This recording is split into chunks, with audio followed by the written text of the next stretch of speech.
Today is the ninth lesson of project management, which is reducing project duration.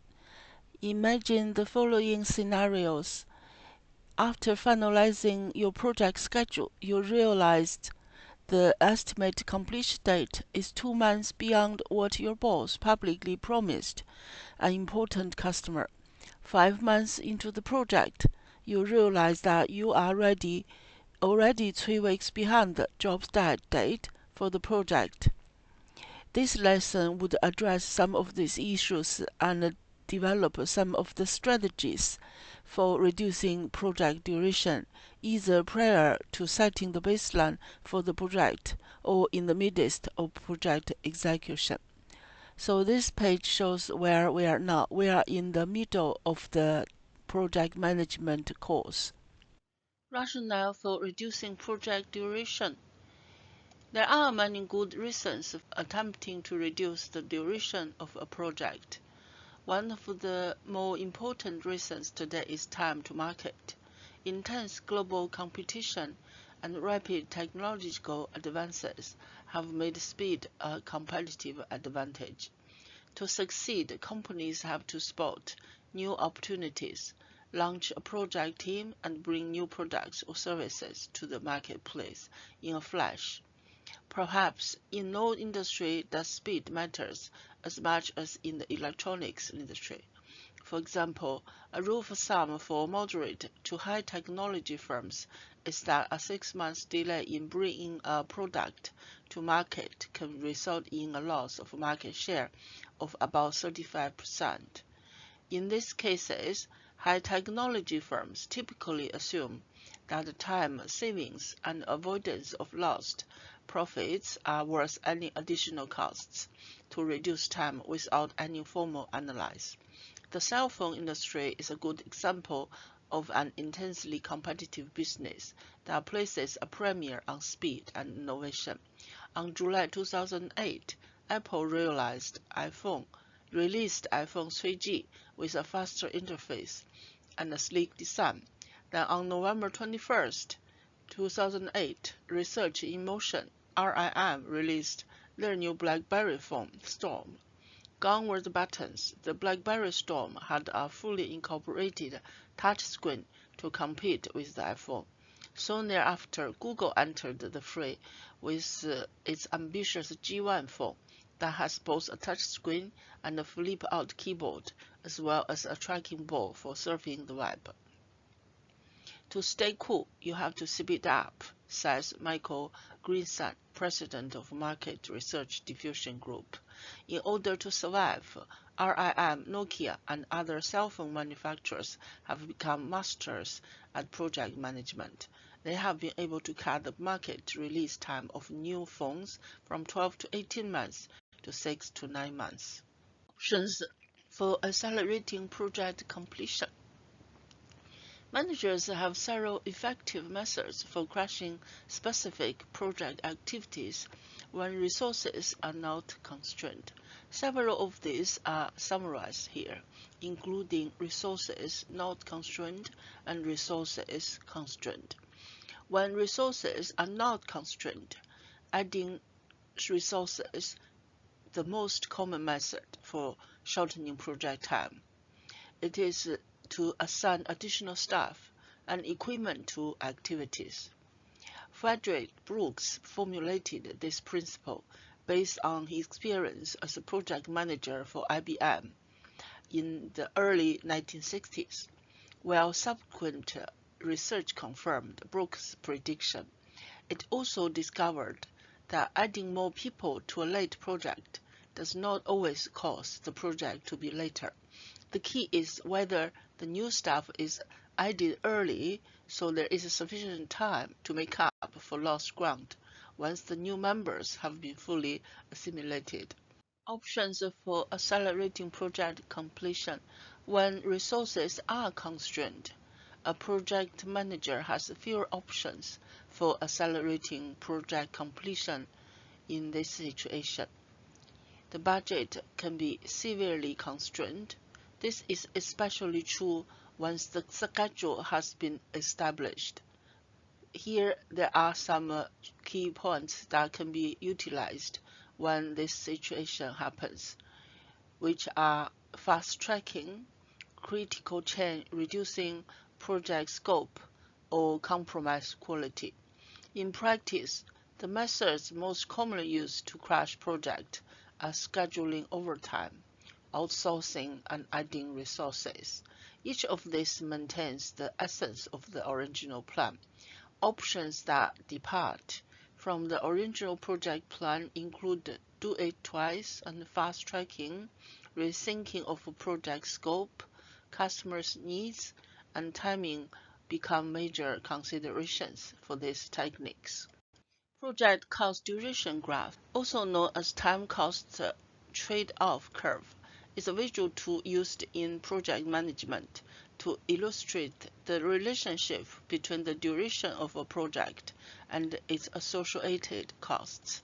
The graph helps project manager make decisions about how to balance the time required to complete a project with the total project cost.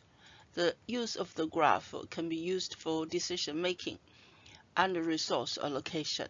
Project managers use this graph to make informed decisions about trade-offs.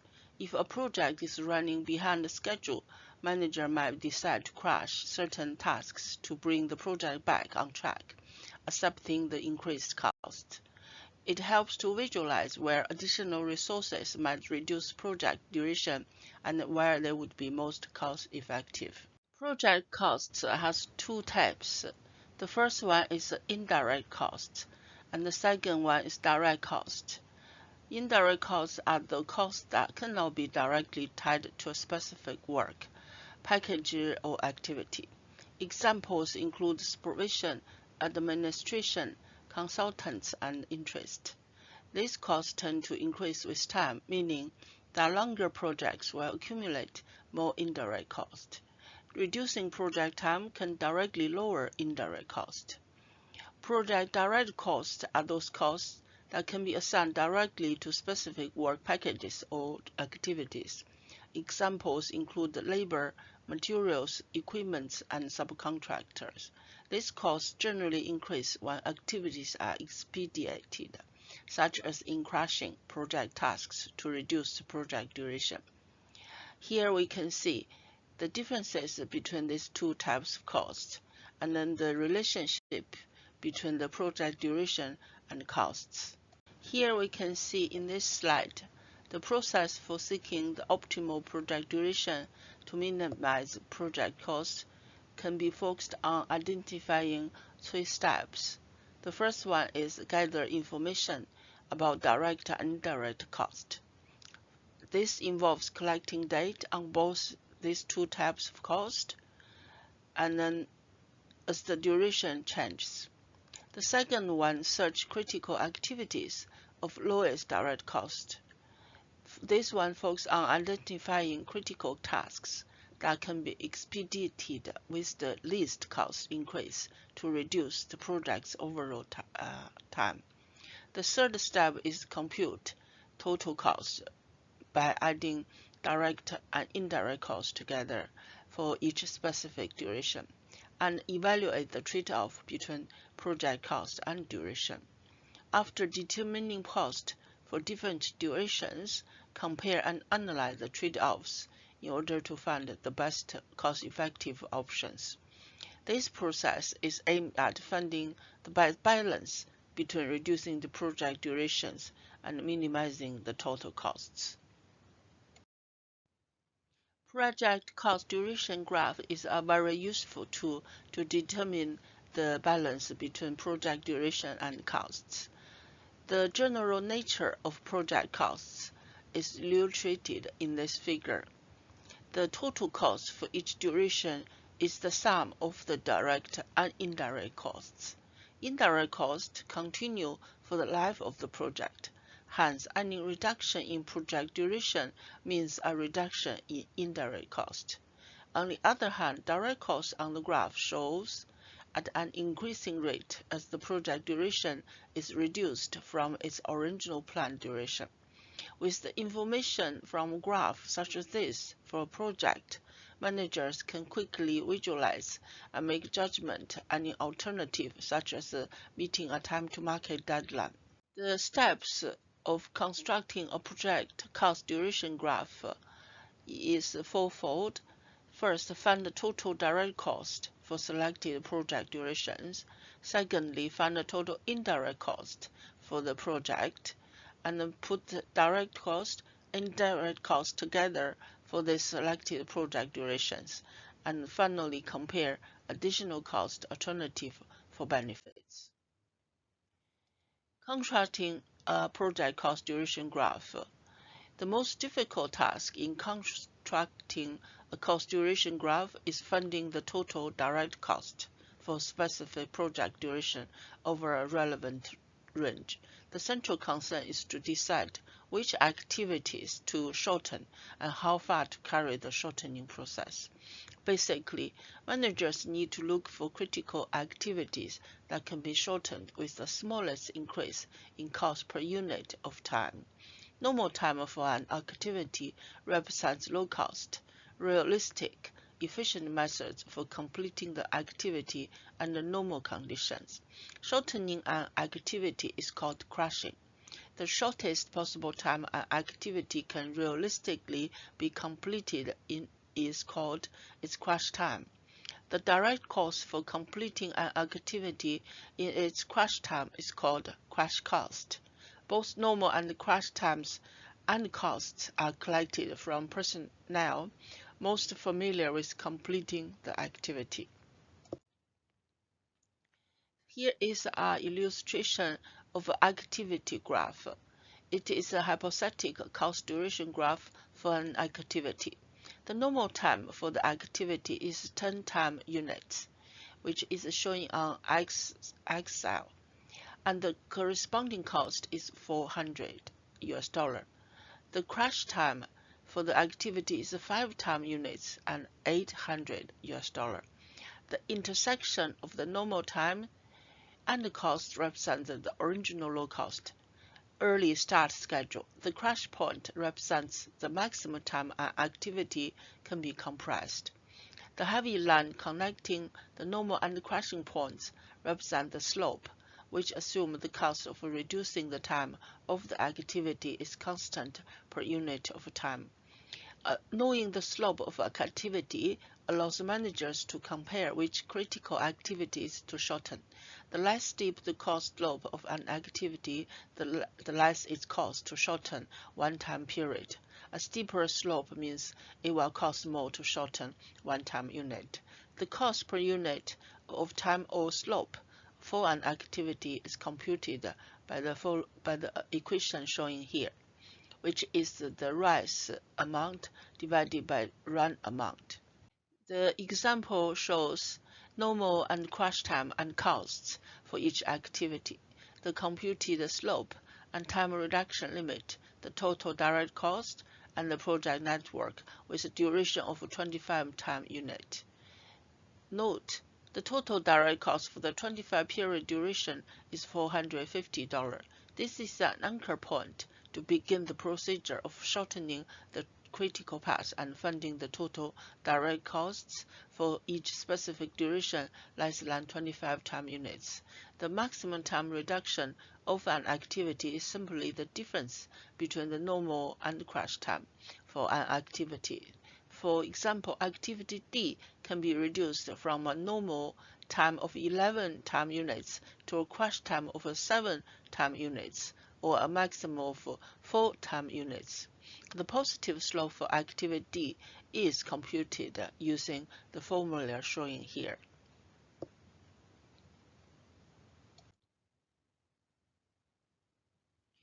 The network shows the critical path to be activity A, D, F, G. Because it is impossible to shorten activity G, activity A is circled because it is the least cost candidate. That is, its slope, $20, is less than the slopes for activity D and F, which are $25 and $30 respectively. Reducing activity A, 1 time unit, cuts the project duration to 24 time units, but increases the total direct cost to 470, which is 450 plus $20. The total direct cost for project duration of 23 time unit is $495, which is shown in this figure A. Observe that project network in figure A now has two critical paths, ACFG and ADFG. Reducing the project to 22 time units will require that activity F be reduced, thus it is circled. This change is reflected in figure B. The total direct cost for 22 time unit is $525. This reduction has created a third critical path, ABFG. All activities are critical. The least cost methods for reducing the project duration to 21 time units is the combination of the circled activity CDE, which costs $30, $25, $30 respectively, and increase total direct cost to $610. The results of these changes are depicted in figure C. Although some activities can still be reduced, those without the X sign next to the activity time. No activity or combination of activities will result in a reduction in the project duration. Cost duration trade-off example. With the total direct cost for the area of specific project durations found, the next step is to collect the indirect costs for those same durations.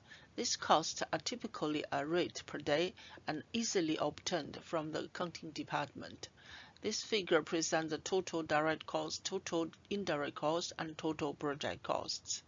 In figure 9.5, these same costs are plotted in figure 9.6.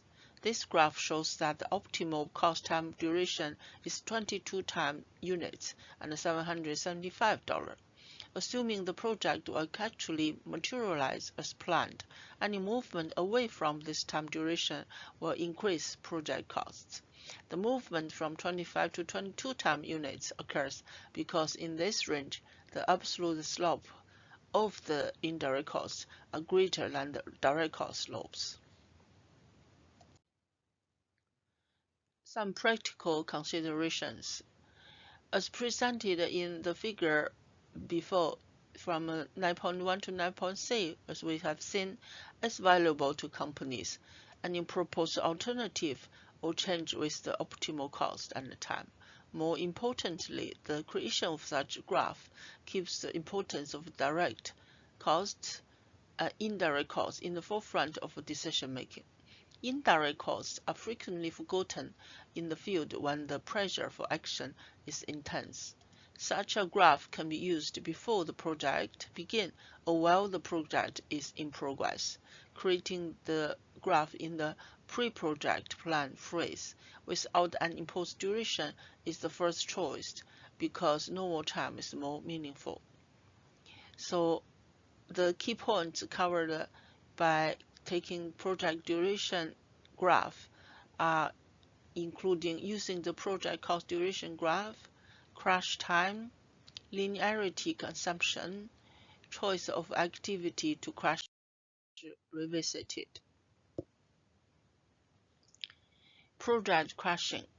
To sum up, project crashing, also known as schedule compression or time crashing, is a project management technique used to accelerate the completion of a project by reducing its overall duration.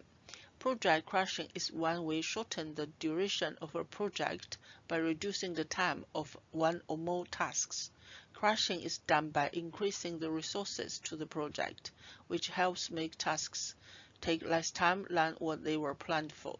This also adds to the cost of the overall project. Therefore, the primary objective of project crashing is to shorten the project while also keeping cost at a minimum. There are 7 stages of project crashing. The first one is crash objective, then identify activities, find crash limits, get approval from sponsors, critical path identification, calculate costs, and choose the economic options. So what if the cost, not time, is the issue? In a situation where cost rather than time is the primary issue in a project, it suggests several commonly used options for cutting cost. The first one is reduce cost project scope by shrinking the project's overall objectives or deliverables to save cost. The second one, have the owner take on more responsibilities, shifting more tasks or responsibilities onto the project owner to reduce outsourcing or contractor costs. Outsourcing project activities or even the entire project could help to reduce this cost. The entire project to external vendor who may offer lower cost due to expertise or economic of skill if this can be outsourced to experts. Brainstorming cost-saving options, including collaboratively exploring and generating ideas to reduce expenses. Slides focusing on strategies to reduce the budget when cost overruns are the main concept, offering practical approaches to cut expenses while keeping the project moving forward. Here is a project management trade-off matrix. This is used to prioritize the project constraints of time, performance, and cost. The matrix has three possible actions for each constraint. The first one is constraint. On the first row, this indicates that the element is a fixed factor and cannot be compromised. For example, if you constrain time, the project must be completed by a specific deadline. The second row is enhance. This means the element is important but can be optimized. Enhancing performance, for instance, means striving to improve quality or efficiency even if it is not a hard requirement. The final row shows accept. This suggests the element is flexible and project stakeholders are willing to accept variations. For example, accepting cost means that budget could be adjusted if needed. Use this matrix to communicate with stakeholders about where flexibility exists in the project and where specific requirements must be met. It helps in balancing these three key factors during project planning and execution. The benefit of reducing project duration, to sum up, can include increased speed to market. This can be a major benefit of businesses that are competing in fast-paced industries. To reduce costs, by completing the project sooner, you can save on indirect costs, such as overheads and staffing. It can also help improve customer satisfaction. Customers are often more satisfied with projects that are delivered on time or earlier.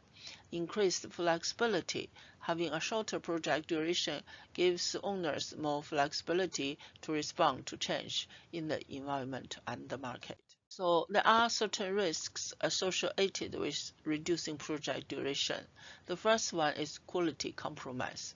Speeding up the project may lead to cutting corners or sacrificing quality, which results in defects, errors, rework, and customer dissatisfaction in long term. Increased risk of errors. When we compromise the schedule, there is a greater risk that errors will be made. There is also increased resource contention. When teams try to complete a project in a shorter time frame, it's very necessary to use more resources, which can lead to conflicts and delays. This can also increase stress on team members. Through putting more pressure on team members to complete the project in a short time frame can lead to stress and burnout. There is also communication and coordination challenge. Shorter project duration may require more frequent communication and coordination among team members.